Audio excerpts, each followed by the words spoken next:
Պարոն Խաչատրյան, հավելեք դուք մանրամասնեք ձեզ այս պահին գործի հիմքերի մասին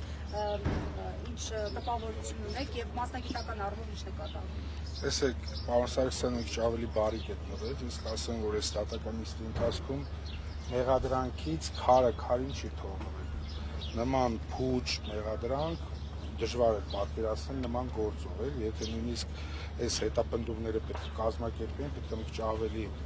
լուրջ մեղադրանք մտածեին, որովհետև ստեղ կարծում եմ հանցագործության դեպք չկա ու ավելին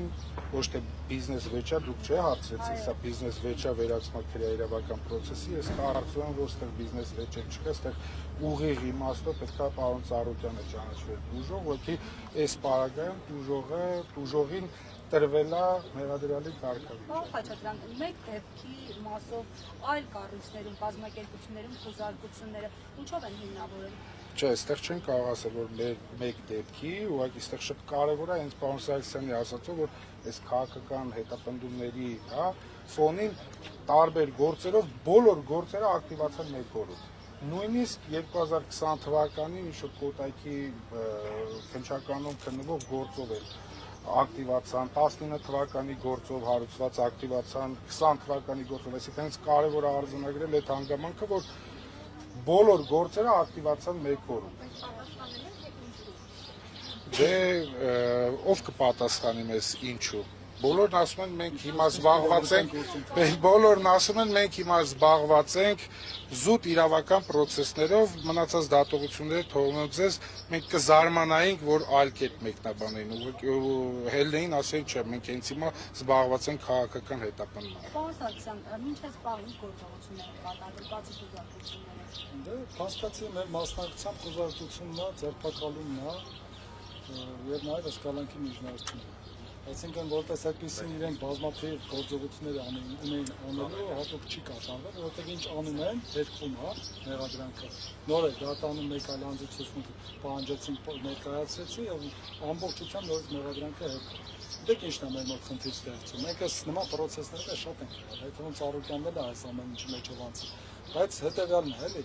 Իրանի Իսլամական Հանրապետության դատարանը վերջնական որոշմամբ հաստատում է, որ իրենց քաղաքացիների գրածը սուտ է,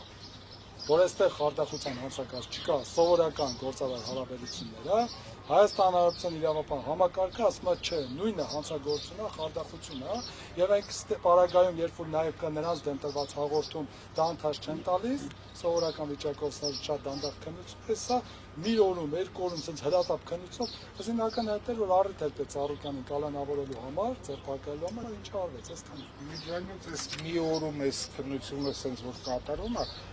զուտ մի բանի համար, որպես պարոն Ծառուկյանին բերեն դատարան ու պարտադիր ունենան կալանքի որոշում, որովհետև հիմա կազմված է քննչական խումբ, գործը հանձնարարված է քննչական խմբին, բայց այն գործողությունները, որոնք պետք է արագ կատարվեն քննչական խմբի կողմից, ասենց օպերատիվ կատարվեն, որ օբյեկտիվ իրականությունը մի քայլ շուտ բացահայտվի, որ այդ գործողությունները, որը որ պետք է հրատապ կատարվի, չի կատարվում, որ հիմա դատարանում գան մեր գործընկերները, պնդեն, որ դեռ նախնական փուլը ժամանակապետ, որ այս անենք, այն անենք, որ փորձեն դատարանում տպավորություն ստեղծեն, որ բազմակողմանի քննություն դեռ պետք է կատարեն։ Ինչ քայլեր պիտի արվեն, որոնք չեն արվել, խնդրում Դե առնվազն ես այս պահին չեմ ցանկանա թվարկել, առնվազն պարոն Ծառուկյանն էլ մենք էլ պահանջում էինք առերեսում մի շարք անձանց հետ։ այդ թվում Իրանի քաղաքացիների։ Իրանի քաղաքացիների, այդ թվում նաև մեր հակընդդեմ հարցման իրավունքը ապահովելու համար, որը որ ժամանակ չլինելու պատճառով այս պարագայում, այս մեկ օրվա օրից ընթացքում չի կատարվել, այդքան էլ ճիշտ, որովհետև ըստ էության, բայց քննչական խումբ էր գործում, կարող են այդ բոլորը կատարել հենց ընդհանուր ժամերի ընթացքում։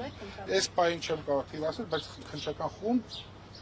արդեն նշանակում որ մի քանի հոգի զբաղվում են նույն գործով։ Երեք հոգի։